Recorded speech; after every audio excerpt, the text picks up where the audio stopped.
It was Mother's Day when the doorbell rang. I wasn't expecting anyone. The house was so quiet, almost too quiet. No flowers, no calls from Daniel, not even a short text from Lily. I tried telling myself they were just busy, but the silence hurt more than I wanted to admit. When I opened the door, a delivery man stood there with a white box tied in a golden ribbon. "Delivery from Mrs. Turner," he said with a smile. My heart lifted. Maybe Lily hadn't forgotten after all. I took the box like it was a treasure. A note was tucked under the ribbon. "For the sweetest mom." My eyes stung with tears. This had to be from Lily. "Before we begin, make sure to like and subscribe. And please tell me and others what's one life lesson everyone should hear before it's too late. Share it in the comments below. Thanks." Maybe I was wrong about her. Maybe she did care. Inside was the prettiest cake I had ever seen. 3 layers, pink roses on top, soft cream swirls. For the first time in years, I felt loved. I made tea, cut a slice, and the first bite melted in my mouth. Sweet, soft, perfect. I almost laughed at myself for doubting her. That's when Robert walked in, carrying groceries. "What's that?" he asked. "A Mother's Day cake. From Lily," I said proudly. But instead of smiling, he froze. He stared at the box like it was dangerous. "Who delivered it?" he asked. "A courier." "Why?" He stepped closer, noticing little holes in the side of the box. His jaw tightened. "Don't eat any more of it." I laughed nervously.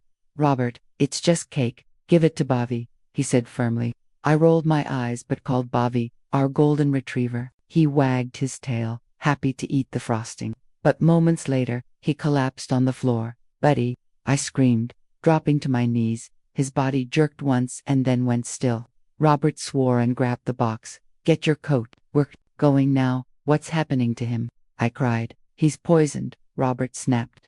His words cut through me like ice, and then I remembered Di had eaten a slice too. My stomach cramped, sharp and twisting. Fear surged through me. "Robert, I ate some."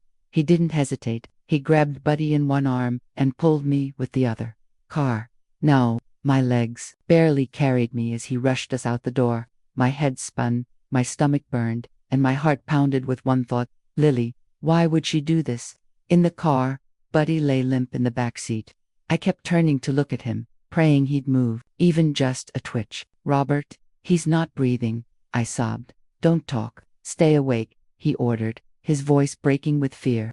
Another wave of pain hit me, blinding and sharp, my vision blurred. "Something's wrong, Robert." His eyes flicked me, filled with panic. "Hold on, Maggie. Just hold on." The glowing vet sign appeared ahead like a miracle. Robert didn't even park properly. He just slammed the brakes. And in that moment, I realized this wasn't just Mother's Day anymore. This was a fight for our lives. Robert screeched the car to a stop at the vet's entrance and jumped out, yanking the back door open. "Help! Somebody help!" His voice echoed through the empty reception like thunder. A young vet tech came running, eyes wide when he saw Buddy's limp body. Without a word, they rushed him through the swinging doors, and I wasn't even able to follow. I tried to stand, but my legs gave out. Robert caught me and eased me into a chair. "Stay here. Don't move, Robert." "What if you don't say it?" He cut me off, his voice breaking. Minutes felt like hours as I sat clutching my stomach, staring at that empty doorway.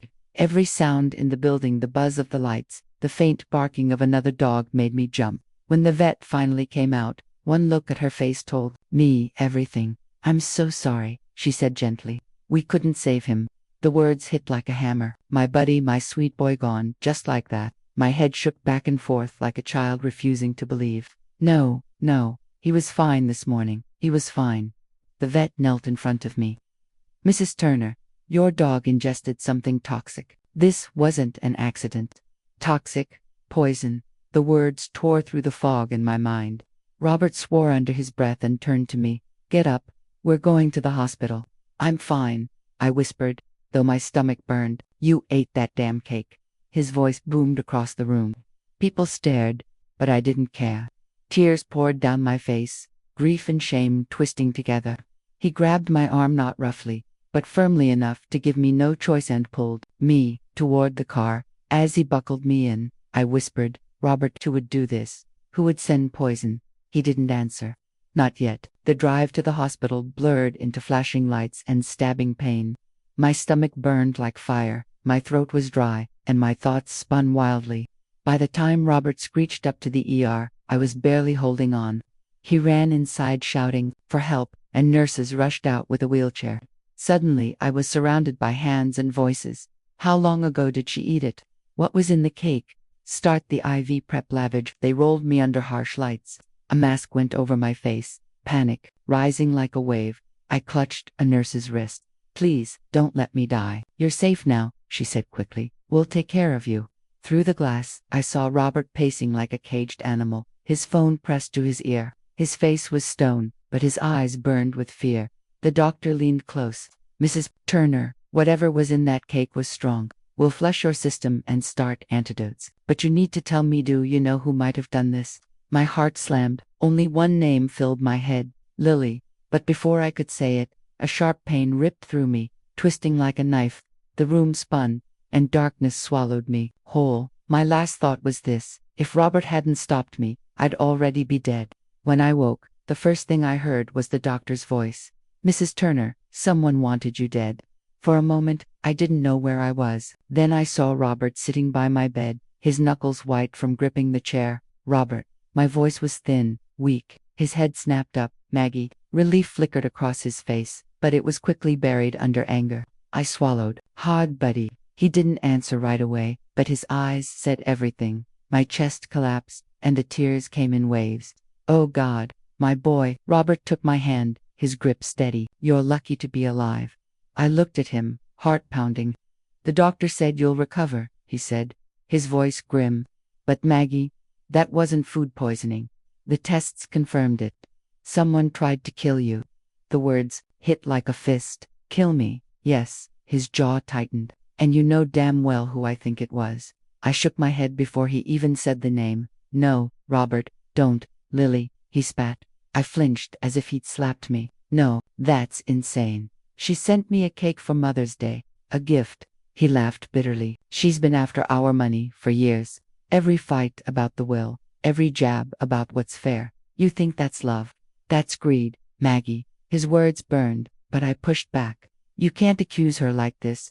You don't have proof. I don't need proof to see what's in front of me, he said through clenched teeth. She's been planting seeds for months. Remember, Daniel deserves his share now, not later. I pressed a shaking hand to my forehead. The memory came rushing back. Lily at our table, her voice sharp as glass.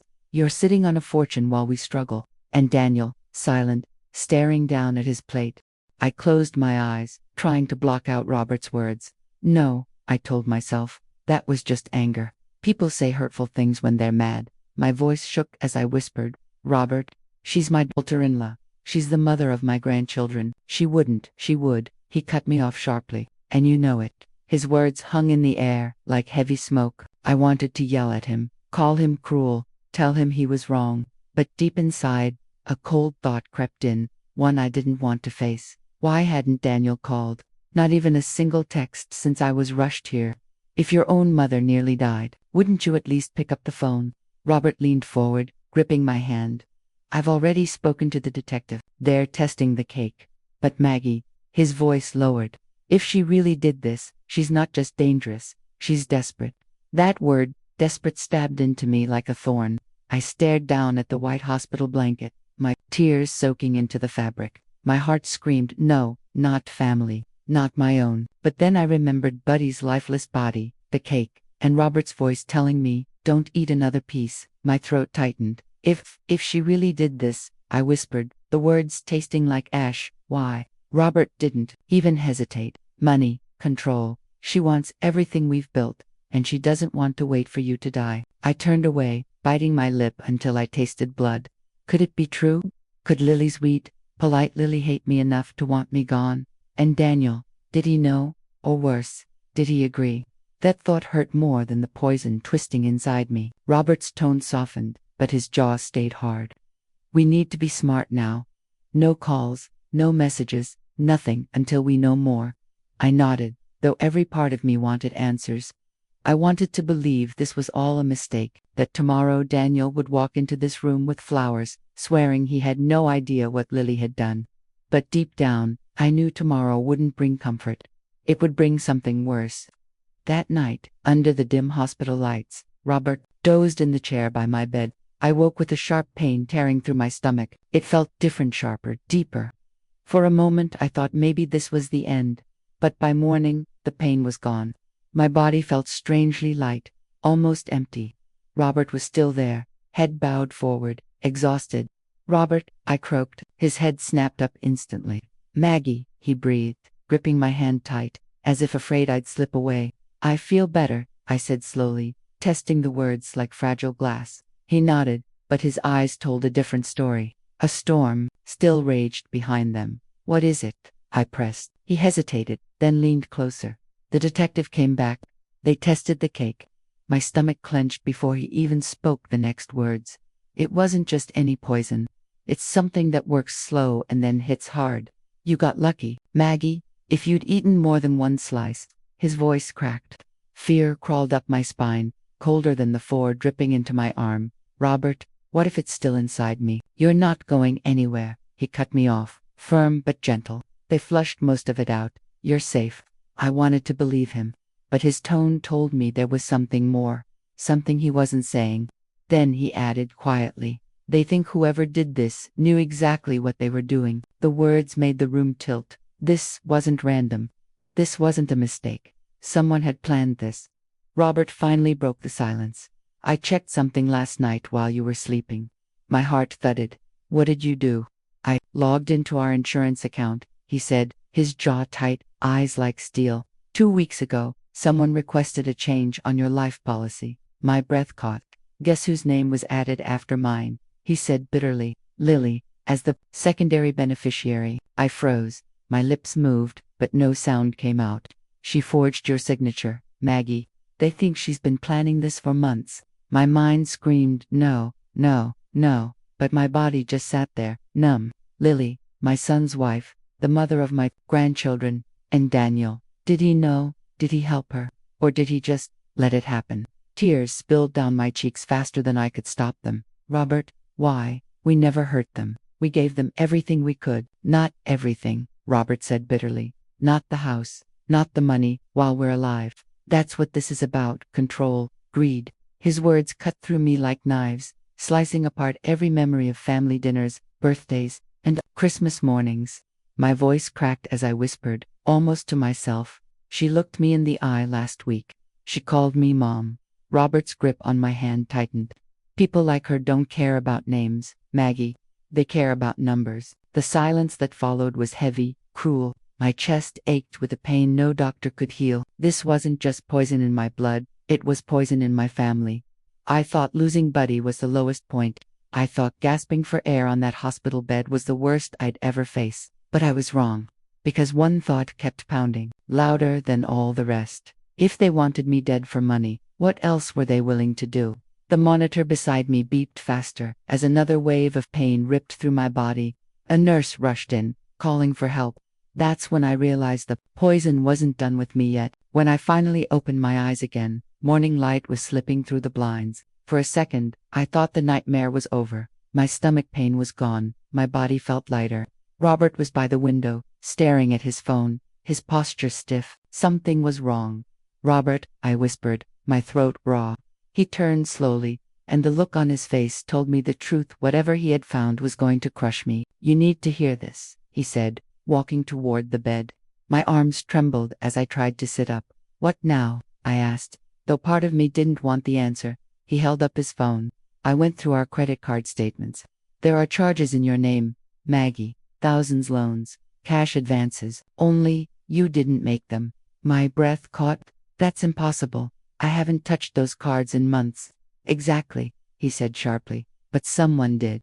And guess whose email was used for 2 of those online transactions?" I stared at him, hardly breathing. "No, yes." His jaw clenched, his cheek twitching. "Lily," my chest caved in. "Robert, are you saying she's stealing from us?" "Not just stealing." He dropped a stack of printouts onto my blanket, pages full of transactions, loan approvals. "She opened lines of credit in your name. She's drowning in debt and using your identity as a life raft." I pressed my hand to my forehead, trying to steady the spinning in my head. Why would she? Then it hit me like a punch. The cake, the poison, the insurance change. Oh God, my voice broke. She wanted to wipe me out financially. And then, literally, Robert leaned closer, his voice low and steady. And your son. He knows. There's no way he doesn't. He's been moving money, 2 small withdrawals, spread out over months. He's in on this. Maggie, tears blurred my vision. Daniel, I choked out. My own son. Robert sat on the edge of the bed, his hands gripping my shoulders gently. People show their true colors when money's involved. He picked his side, and it's not ours. I couldn't breathe. Memories of Daniel as a little boy rushed back, his first bike, his first job, all the sacrifices we made to give him a better life, and now, he stood by while his wife tried to kill me. My heart screamed to defend him, to believe there had been a mistake. But deep down, I knew there wasn't. Robert's voice hardened. The detective will need all this. We're handing it over. I swallowed hard, my voice trembling but firm. Do it, every piece. If they want a war, Robert, they just declared it. For the first time since this nightmare began, I felt something stronger than fear. A spark of rage, cold, sharp. I gripped Robert's hand. She thinks I'm weak because I'm old. She's about to find out how wrong she is. Just then, my phone buzzed on the tray table. An unknown number flashed across the screen with a message that froze my blood. If you go to the police, you'll regret it. The words glared up at me, like a knife pressed against my throat. My hands shook so badly I almost dropped the phone. Robert, I whispered, barely able to speak. He looked up from the desk where he was organizing papers for the detective. The moment he saw my face, he froze. What happened? I turned the screen toward him. His expression hardened instantly. Who sent this? I asked, my voice cracking. No name, just that. Robert snatched the phone from my hand, typed something, then stopped, jaw tightening. Don't reply. They want to scare you. I gripped the blanket tighter, my stomach twisting. Scare me, Robert. They already tried to kill me. He sat down hard in the chair, his eyes blazing. This isn't about scaring us anymore, Maggie. This is about control. They think they can silence us. My voice shook as I whispered, Robert, what if they try again? He leaned in close, his voice low and sharp. They won't get the chance. I already spoke to the detective. He's tracing that number. I told him everything, the loans, the insurance change, all of it. I closed my eyes, fighting tears. Do you think Daniel knows about the threat? Robert didn't even hesitate. He knows, otherwise, she wouldn't be this bold. That answer cut deeper than any poison. My own son. The silence between us was heavy. Finally, I whispered, what did I do to deserve this? Robert squeezed my hand firmly. You didn't do anything. This is on them. I stared at the ceiling, my mind spinning with images of Lily's fake smiles and Daniel's distant eyes. How could family turn into this? Before I could sink deeper into my thoughts, Robert's phone buzzed. He looked at the screen, and his face went hard. It's him, Daniel. My pulse shot up. Answer it. He put it on speaker.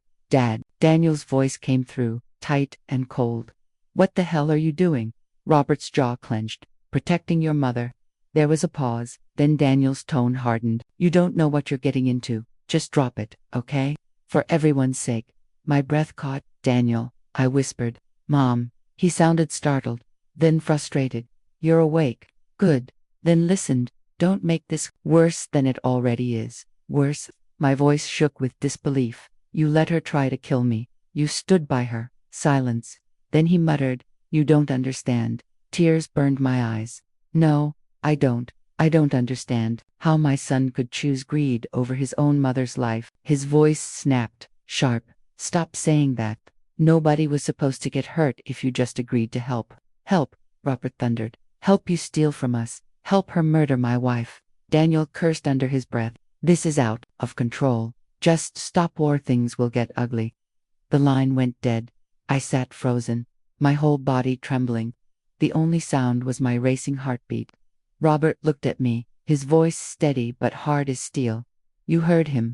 He picked his side. And now, Maggie, so do we. I wiped my tears with the back of my hand, my chest hollow, but my voice firm. Then, we fight. If they want ugly, they'll get it. Deep inside, I knew this wasn't just about revenge anymore. It was survival. That night, I barely slept. Daniel's words kept replaying in my head like a broken record. Stop, or things will get ugly. My own son had said that to me.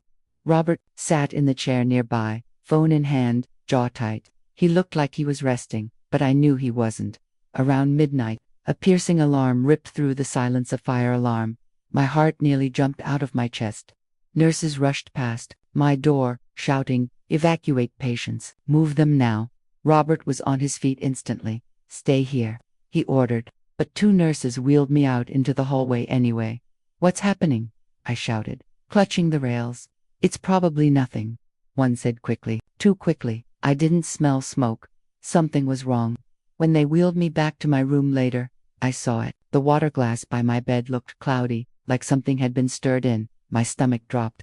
Robert stormed in seconds later, his eyes blazing. What the hell happened? One nurse stammered about a false alarm, but Robert wasn't buying it. He grabbed the glass, sniffed it, and his face darkened. "You didn't drink this, did you?" I shook my head, my voice barely a whisper. "No, why?" He held it up to the light, his jaw hard as stone. "Because someone damn well tried again." My heart slammed against my ribs. "You mean, here, in the hospital?" He nodded, rage simmering in his voice, while everyone was distracted by that fire alarm. My mind reeled. Lily. It had to be Lily. But how? Did she come herself? Did she send someone? The thought made me sick. "Robert," I whispered, gripping his arm. "What if I had?" He cut me off, his tone sharp as a blade. "You didn't. That's what matters. And now I'm done playing nice." I stared at the glass, dread curling in my gut. If they could reach me here, nowhere was safe. My voice trembled. "What are you going to do?" Robert leaned close, his eyes like steel. "Whatever it takes to end this." They wanted a war, Maggie. They just got one. And for the first time, I didn't argue. I didn't beg for peace, because deep down, I knew this wasn't about family anymore. It wasn't about revenge anymore. It was survival. And I was ready to fight. When I finally got home, my body still felt weak, but my mind had never been sharper. I sat at the kitchen table, staring at the pile of legal documents Robert spread out in front of me. "We're changing everything," he said firmly. "The will, the accounts, every lock on this house." My fingers trembled as I picked up the pen. "Do you think they know I'm out?" "They'll know soon enough," he replied. "And I want them to know." My chest tightened, but this time it wasn't fear. It was anger, cold, sharp anger that burned hotter with every signature I scribbled down. "What about the detective?" I asked. "He has the glass, the hospital footage, the credit card statements," Robert said. "They're building the case. Lily won't walk away from this." I swallowed hard, gripping the pen like it was a weapon. "And Daniel," my voice cracked, but I forced myself to meet his eyes. Robert's jaw clenched. "If he's smart, he'll walk away from her. If not," he didn't finish, and he didn't have to. My heart twisted. No matter how much I hated Lily, I still loved my son. But love wasn't blind anymore. It had almost killed me once I wouldn't let it happen again. "Robert," I whispered, tears stinging my eyes. "We raised him better than this." He covered my hand with his, steady and warm. "We did. But greed changes people. And now it's our turn to change, too."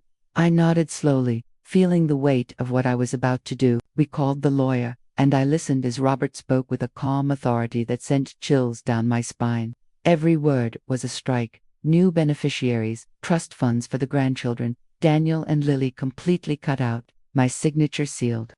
For the first time in weeks, I felt a flicker of control, like a storm finally breaking. But it didn't last.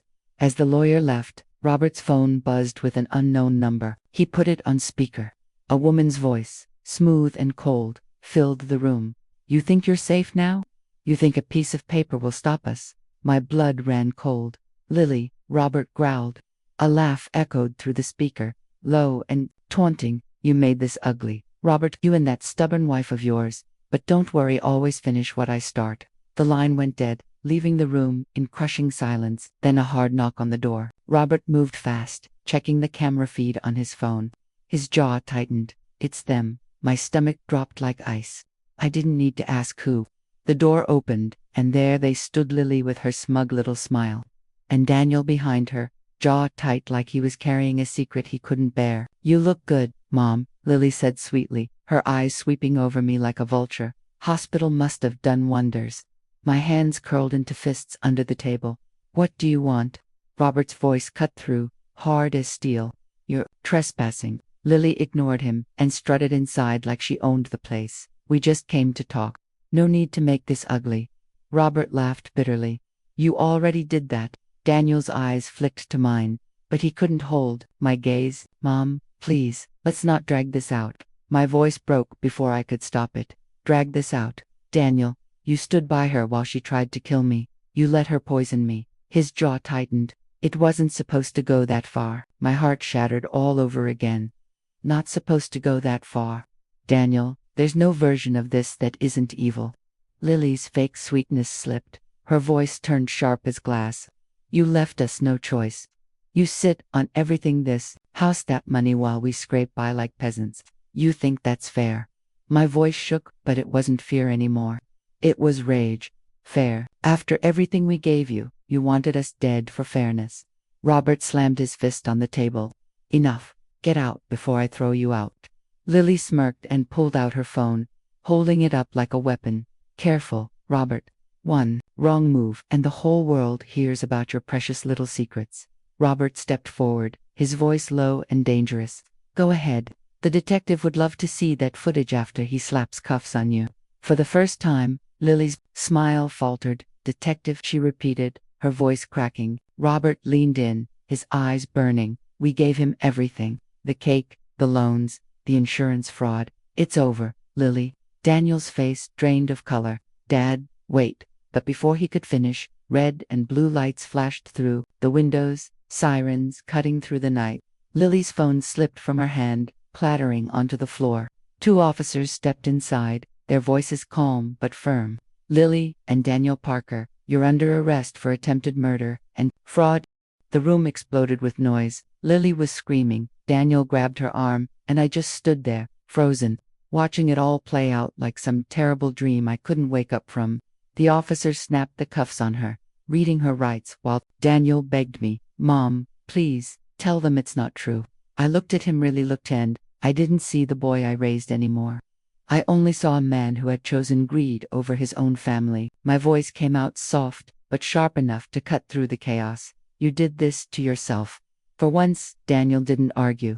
He just stood there, empty, while they dragged Lily outside into the flashing red and blue lights. When the door shut, the house went quiet again, but it wasn't the same silence as before. This one was heavy, like the walls were holding the weight of everything that had just happened. I sat at the kitchen table with a cup of tea, watching the steam curl upward. My hands didn't shake anymore. I thought about how close I came to never sitting here again. How close I came to letting them win. Robert walked in and set a folder on the table. It's done, he said gently.